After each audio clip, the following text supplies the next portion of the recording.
Hello followers, Mr. M. Fretwell here as always, and I have sort of a very special video, perhaps not for most people but certainly for me. I have decided to do the super hostile environment training. This is the training map provided by Vechs, and the reason for doing that is on the 6th of April 2012 I began the start, and I'm still going on an incredible journey. I uploaded my first video to YouTube, and this was of this map, and unfortunately I was not happy with it and I deleted it, but it still marks the first attempt I had at making a video. So I want to do a bit of a redux a year on. I know it's a few days late, but I want to do a redux of this map, and I want to share my incredible journey as I do this map with all of you and anybody else who wants to kind of join in. So let's jump in. I just converted the map to Anvil. I didn't do much else, and I think we need to be on normal for this. This map was designed for alpha and beta, so I don't expect it to work right anymore. Certainly not how it used to, but I recorded this back in 1.1 maybe, or 1.2. I think it was 1.2.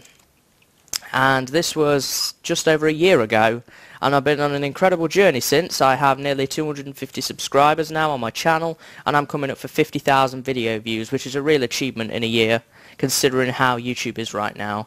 With so many videos, it's hard to make a clear impact, but over the year I have seen I've impacted so many people in different ways, and this really does make me smile.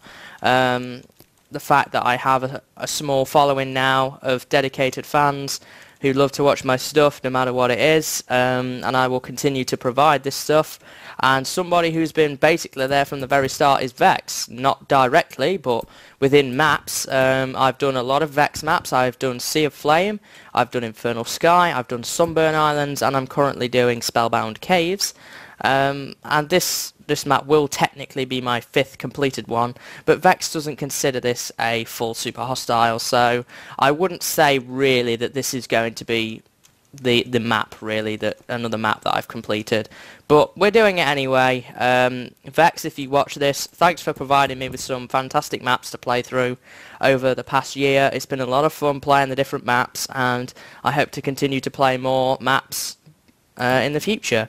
So, welcome to Super Hostile number 0, Hazardous Environment Training by Vechs. You may use peaceful at any time to heal yourself. This map will teach you intermediate survival skills. It is assumed that you know the basics of Minecraft. If you do not, try the newbie guide on the Minecraft wiki. And it kind of feels quite nostalgic walking down this corridor right here, considering that actually it was a year ago that I walked down here originally. I've not played this map since. And beyond that, as well, I've lost my train of thought now. I'll remember in a minute. So, super hostile maps have many dangerous things in them. All of these items here can hurt or kill you. However, if you can also use them against the monsters. Always think of how you can change the area for your gain, and this is something that I notice a lot of Let's Players do, and I try and do it where possible, but the Let's Player I notice that does this the most is Zistau, and he likes to use the lava buckets. Cactus, contact damage, cobwebs, suffocation damage. Cobwebs don't actually do that anymore. That was removed, I believe, in beta 1.7. When cobwebs actually were able to be broken with a sword, I believe anyway.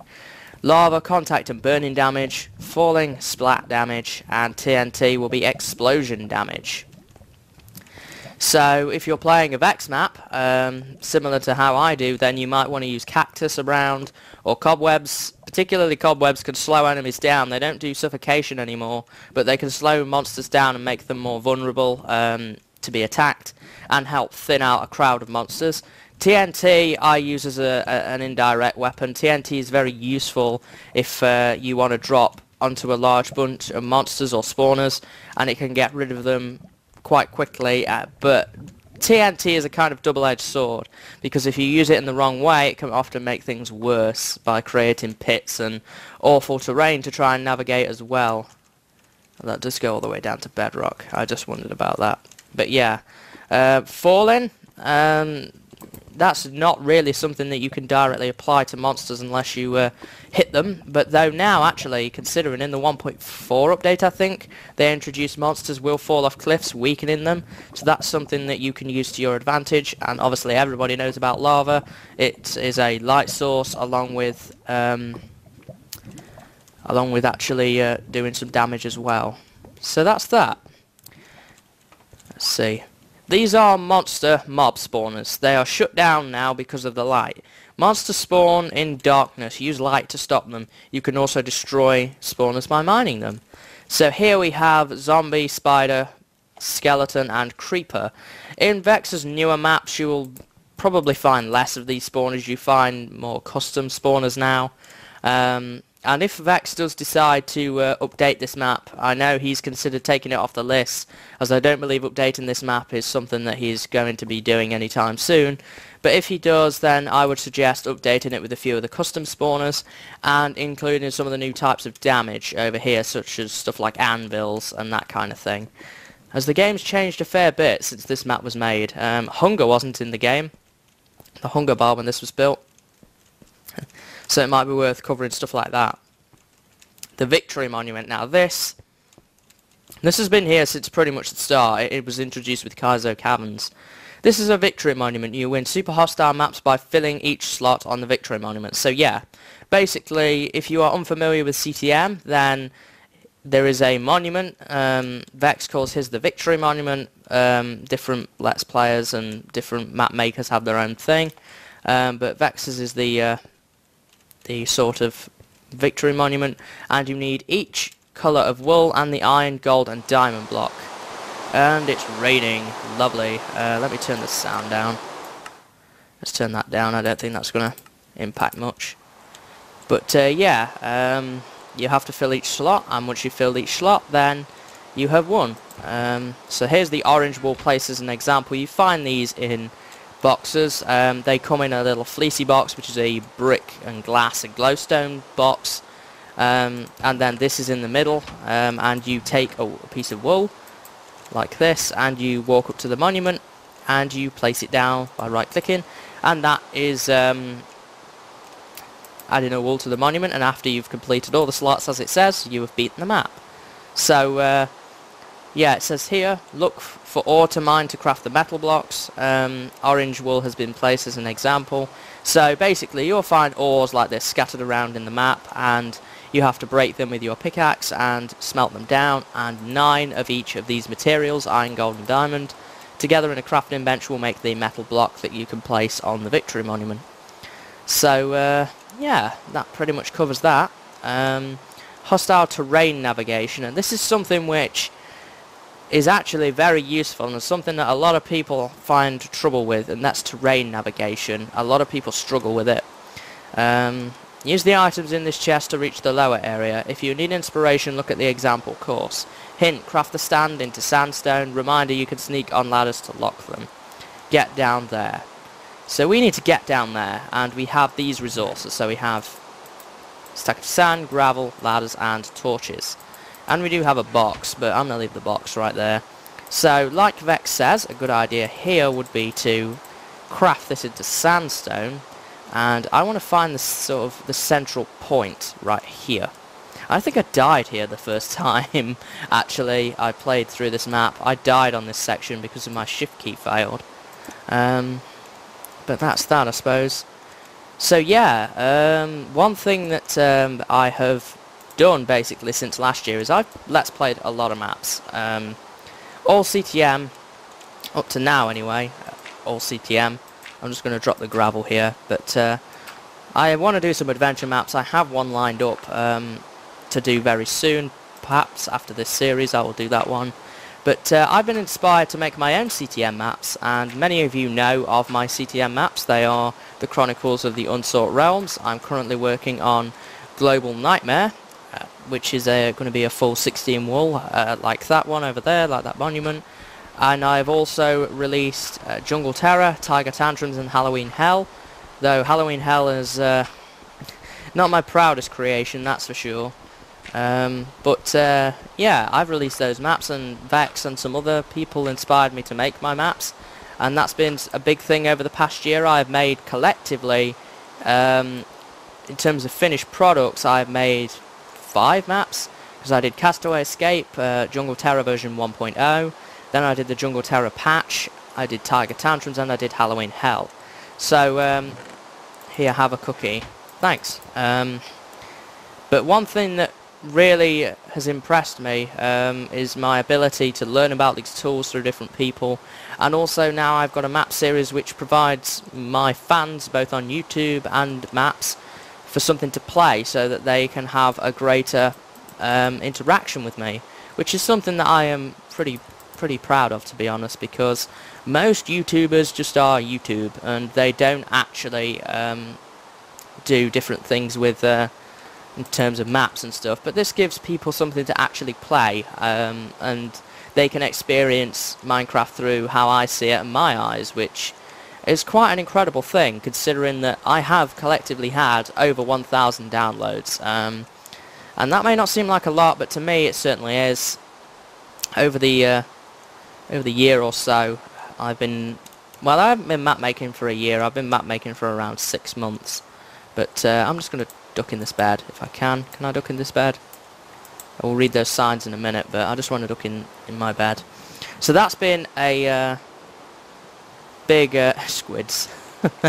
That's been a big thing over the past year with my maps and stuff, has been actually being able to interact with my viewers in that way, and I've also been able to watch let's plays of my map, and that shows that people are noticing and people are actually enjoying the hard work and effort that I've put into maps. And it's different to making videos. Making videos people watch, they don't really do anything out of the ordinary to what they would normally do, but the fact somebody's given up time to download something that I have made and then actually go and play it, it's a good feeling. Not saying that watching videos doesn't give me a good feeling, it does, but it just adds that extra layer, which makes me happy. But keep doing what you're doing. If you don't want to play my maps, that's perfectly fine. If you just enjoy the videos, that's cool. You can take what you fancy. I don't know whether that glowstone is intended to be there. So, yeah, I'm kind of going off on a tangent here. So what was this one? Emergency shelter methods. So you can create an effective emergency shelter with a single torch, some sand, and a bed. This also works with gravel as well. Traditional methods require more sandstone, and being on the ground leaves you vulnerable. Yes, this does leave you vulnerable. Skeletons can shoot through as you attempt to come out. Creepers can stand here and blow up. Blazers can shoot you through here, so can ghasts. And this is explosion. No, this is not resistant to explosions either. So there's a number of problems that you could face with this. The only mob it really protects from are zombies and zombie pigmen. But zombie pigmen have a 2-block reach, so you have to stand where that torch is to be safe. So really this shelter's not the most ideal. This is the kind of bare bones emergency if you really are desperate kind of thing. Craft 3 sandstone from sand, and then pillar up with the sand to a height of about 10 blocks. That looks to be a spelling mistake there. This will keep you away from skeleton arrows. This is no longer true of the 1.5 update because their range has been extended. It's now 15 blocks over the previous 10 that it used to be. One thing that I think Vechs will do is, if he does remake this map, is the signs will become books, as books were introduced in the 1.3 update, and I think he'll find that more useful than having signs everywhere. Use the sandstone to make a 2x2 area at the top. Place your bed and torch as shown. When you leave, you can break the sand to lower yourself. Monsters cannot pathfind up the pillar, so you are safe. No, but blazers can float and they will rise and shoot you, but this was again before blazers were implemented into the game. So you'd probably want to combine these two, I imagine, by pillaring up and then putting this on top of that. Let's do an example. Let's just do an example over here. So 1, 2, 3, 4, 5, 6, 7, 8, 9, 10, 11, 12, 13, 14, 15. So this is 15 at the limit of their new range, so we'll go 16. And then what we need to do now is, like Vechs said, is to craft the sandstone. We do actually have some. So we need to make a sort of platformy pillar here, and then we need to put our bed down, which could be a challenge because I think bed mechanics have been since changed as well. So let's extend this a little. So now we can pop our bed down, so you technically need, I think, 5 pieces of sandstone. So you could jump up here and you would be safe, but if there were blazes in the area then maybe not so. So why don't we make some more sandstone out of this sand? And let's put up... Whoa! Oh, it'll be so funny if I die in this map. It really will, because this is a training map. But this is what I would do. I would leave a little hatch where this is. And I don't have a pickaxe, so unfortunately this is not going to come back. I would do something similar to this. I'd put my torch in here. Here's the exit. Put this up here, and then that right there, that right there. And I'm going to need more sandstone. And you don't get much sandstone using just sand, fortunately. But this is great in maps where you do have sandstone and sand. And I would do something like this. Now, I'm not going to have enough sandstone to do it, I don't think. But you could condense it. But the idea is here to cover your head. You would stand here, and all of this will be filled in, and you have your torch for light here. Then you could jump in the bed, and you can avoid blazes and gashed shots, particularly with a roof. I'm going to take this bed with me for if we need to use it in the future. But that would be my idea as what to do with a shelter, considering the updates that have occurred since this map was made. So let's go and move on to the next training area. And I do warn you that this video could get pretty long, so what I might do is I might split this video up into multiple parts, but I am going to record it all in one sitting. Advanced mining techniques. Oh man, this must be really old. Using the supplies provided, craft a stone pickaxe. The first time I played this map, I didn't get it. I only had sticks, and I was thinking, well, I haven't got any stone. This is a basic landmine trap. It is designed to kill you. Oh, brilliant. I almost died. You can put it to your own uses, however. Hint, use Q default to throw a stick and then run. Yes, we can actually do this. And I didn't understand it the first time around, but what you actually have to do is you have to blow up this stone and then collect some based on it. So what you can do is you can throw a stick down and it will activate a wooden pressure plate, and then you can run away. And then you can come back a little while later and collect yourself some stone and some glowstone out of it as well. And obviously now I do have 10 pieces of cobble, so I can actually craft myself a very nice stone pickaxe. Something new that was introduced as well, which I should really talk about in the 1.4 update, I believe it was, is wooden buttons, and they only require 1 plank to craft. So if you have some TNT around, I know a lot of people insist on using redstone torches. I'm not entirely sure why that is, because you can make a wooden button which does the same thing at much less resource, but you can make yourself a button out of 1 plank, and then you can activate TNT that way as well. So if there's not a pressure plate around, then consider crafting yourself a wooden button. Explosions are useful for collecting stone if you do not have a pick yet. Some explosions respawn, otherwise troublesome creatures can be put to use. Reminder, disable peaceful here. So this must be a creeper based area then. So yeah, basically creepers can be used to collect stone. The trick is to get them up to them to detonate while you're not near. You might take some damage, but remember this: no pain, no gain. Yes, creepers now have extended damage as of 1.3, so I would not recommend using those guys for that purpose anymore. I would consider using the TNT trap, to be quite honest. I don't have a sword or anything to try and kill these guys with, but I see what Vechs was trying to tell you here, but oh man, there's a lot of mobs down here. Definitely not what I wanted to see. Let's make ourselves a stone sword out of the materials that didn't fall into the void. But I would recommend trying to collect it in another way. Typically now, in all of Vechs's maps that I've certainly seen, he often now gives you materials to use for a wooden pickaxe rather than letting you rely on creeper explosions.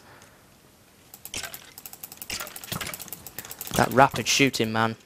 Rapid shooting. There we are. So many skellies. Ah.